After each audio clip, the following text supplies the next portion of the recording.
આ તો પતંગ ચગાવવાની મજા આવશે. ક્યાં આયલા અત્યારે? પતંગ ચગાવવા. ફિરકી લઈને વગર પતંગે પતંગ કઈ રીતે ચગાવવા જાવ છો તમે?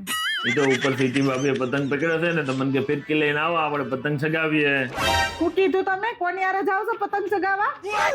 અને કાઈ નહીં, સિટી બાબે પતંગ પકડ્યો છે, ઉપર જાવ છું એમને ફિરકી આપું, પછી તું તારું કામ પતાય ના આપે, આપણે બે પતંગ ચગાવશું.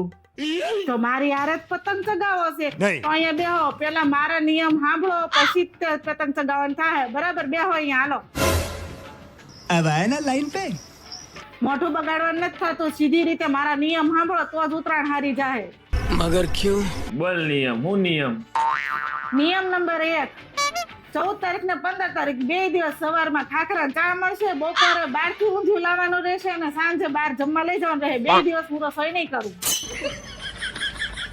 નિયમ નંબર 2, પતંગ આપણે બેને વારાફરતી ચગાવવાની રહેશે. એક પતંગ તમે ચગાવશો અને એક પતંગ હું ચગાવીશ, અને ફિરકી તે તમારે એક વખત પકડવાની ને મારે એક વખત પકડવાની. આમાં ત્રીજી વ્યક્તિ કોઈ આવશે નહીં.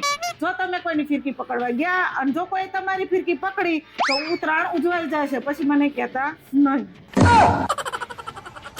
નિયમ નંબર 3, છોકરાઓને આપણે હરખે હરખા રાખવાના રહેશે, કારણ કે છોકરા ખાલી મારા એકલીના નથી, તમારાય છે. મેં ક્યારે કીધું કે તારી એકલીના છોકરા છે? ચોથો અને છેલ્લો નિયમ, લાડવા ખાવા હોય કે ચીકી ખાવી હોય કે પાણી પીવું હોય, તમારે જાતે નીચે આવવાનું રહે. હું વારંવાર ધક્કા નહીં ખાઉં.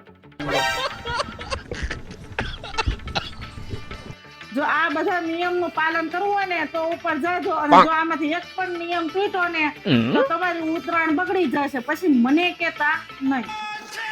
ઉત્તરાયણ ઉજવવામાં નિયમ પાળવાના. तो गई काम से